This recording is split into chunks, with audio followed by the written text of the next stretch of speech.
এবার টাঙ্গাইল নাগলপুরের যুবক ভাইরা আমি দেখতে চাই দিনের বেলায় মাহফিলের মধ্যে কার জনম দুঃখিনী মা নাই গো মা।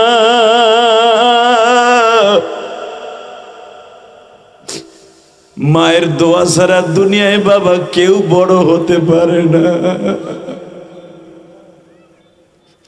যদি রমজান মাসের দোয়া কবুল করাইতে চাও, রোজা কবুল করাইতে চাও, মা বাবার দোয়া তোমার অ্যাকাউন্টে জমা করে লো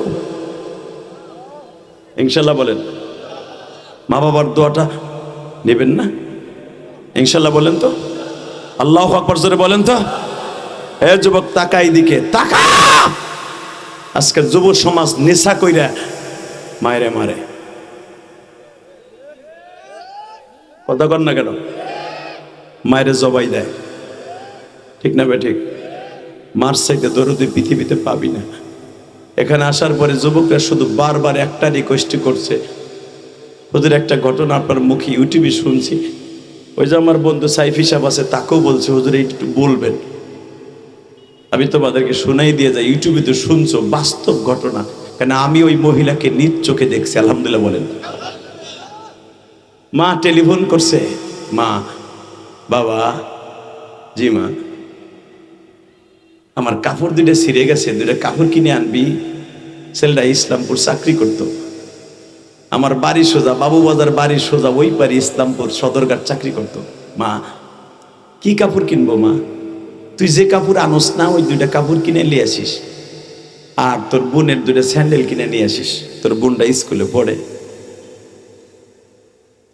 যুবক মায়ের দুইটা কাপড় আর বোনের জন্য 2 জোড়া স্যান্ডেল কিনে নিয়ে শরীয়তপুর লঞ্চে উঠছিল। বাবা, এই স্কুল কলেজের বন্ধুরা, তোমরা বারবার যাই আমার কাছে রিকোয়েস্ট করছো মায়ের এই ওয়াজটা শোনার জন্য, বলে দিয়ে যাই। এই লঞ্চের ভিতরে 300-র উপরে যাত্রী ছিল, প্রায় 450 যাত্রী। সদরঘাট থেকে যখন লঞ্চটা ছাড়া হইল, শরীয়তপুরের উদ্দেশ্যে রওনা দিল। চাঁদপুরের ঠোঁটায় যখন গেছে বাবা, মেঘনা নদী পাড়ি দিয়া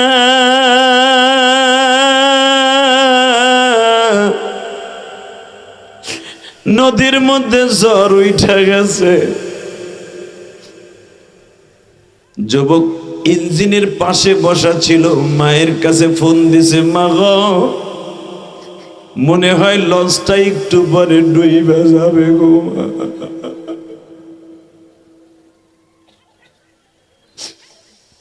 আমার মা বোনেরা,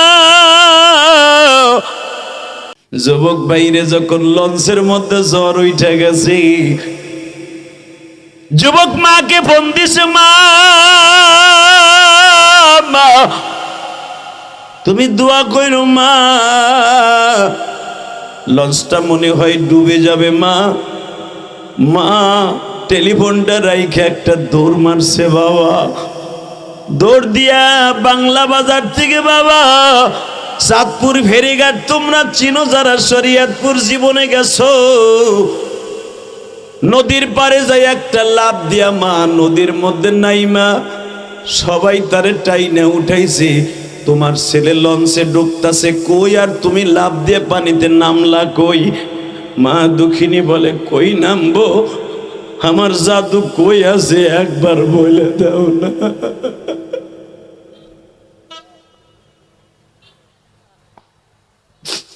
ঠিক লঞ্চটা ডোবার 1 মিনিট আগে যুবক আবার ফোন দিছে, মারে মা তুমি দোয়া কইরো মা।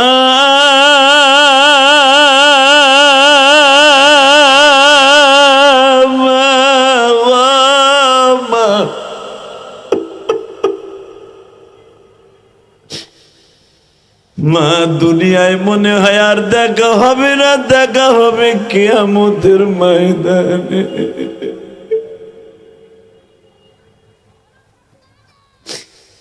তোমরা যুবক ভাইরা শুনছো, ফেসবুকে পেপারে দেখছো, লঞ্চটা যখন ডুবে গেল বাবা, 5 দিন পরে এই যুবকের লাশটাকে ইঞ্জিনের কাছের থেকে যখন ডোবারো পুলিশ ভাইরা, র্যাব ভাইরা, আর্মি ভাইরা খুঁজিয়া খুঁজিয়া কাফনের কাপড়গুলা পরাইয়া আমার র‍্যাব ভাই পুলিশ ভাইরা আস্তে আস্তে করে বাড়িতে ঠিকানা অনুসারে শনাক্ত করিয়া পৌঁছাইতেছে।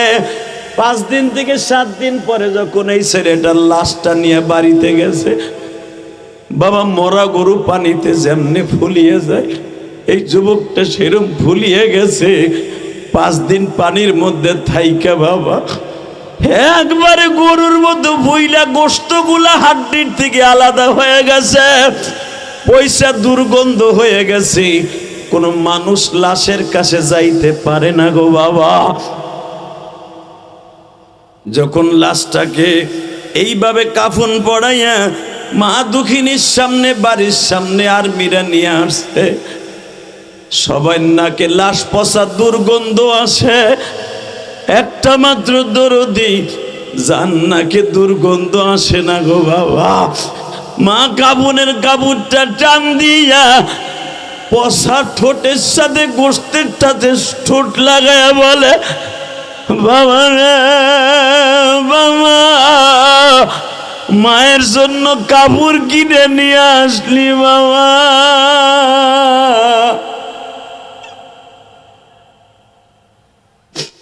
মারে পরিধান করাবার আগে কাপড়ের কাপড় পরে চলে গেলি। বাবা এই ঘটনার 13 থেকে 14 দিন পরে আমি শরীয়তপুর বাংলা বাজার গেছিলাম। লঞ্চের থেকে যখন নামছি তখন দেখি যুবক একটা মহিলা ঠিক ওই ফেরিঘাটে দাঁড়ায় ল্যাংটা হইয়া নাচে।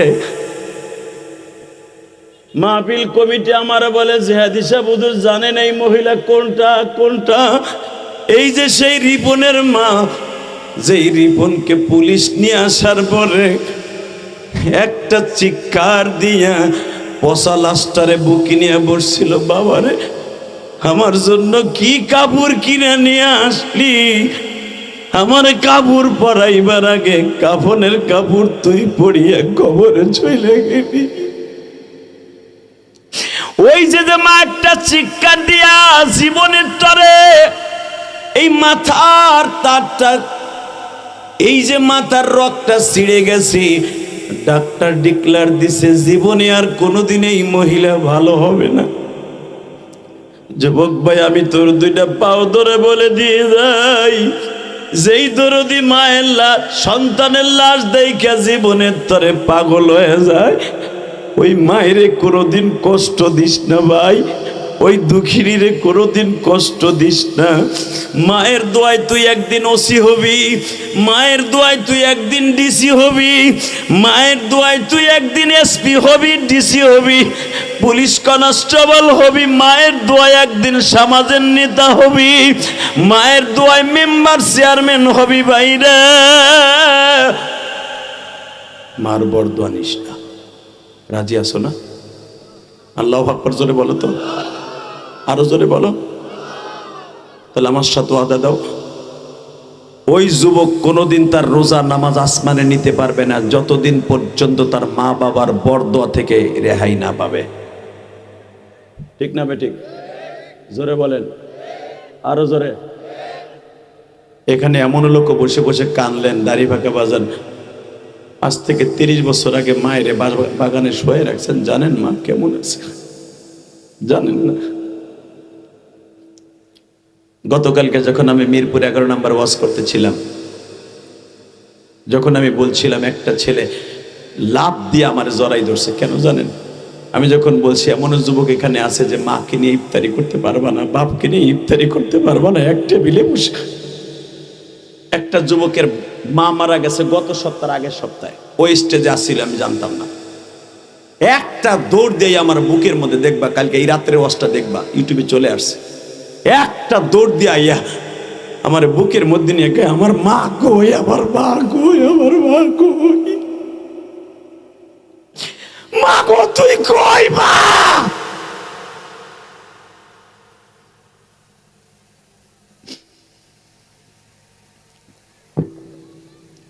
আমি তোমাদের 2টা পাও ধরে বলে যাব, যাদের বাবা মা নাই তারা বুঝবা বাবা মা কি জিনিস। ঠিক না বে ঠিক? ওই দেখো আমার বাজানটা বয়ে বয়ে কান্দে।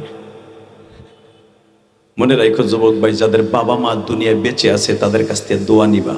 স্কুল কলেজে কোনোদিন তুমি ফেল করবা না।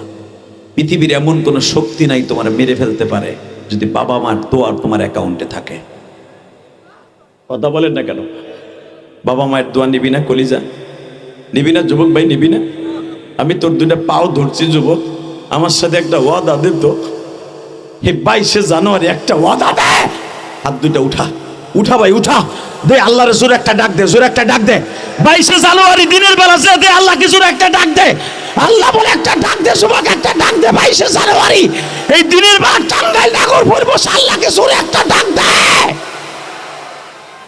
আল্লাহ তুমি মাফ করে দাও টাঙ্গাইল নাগরপুরবাসী রে,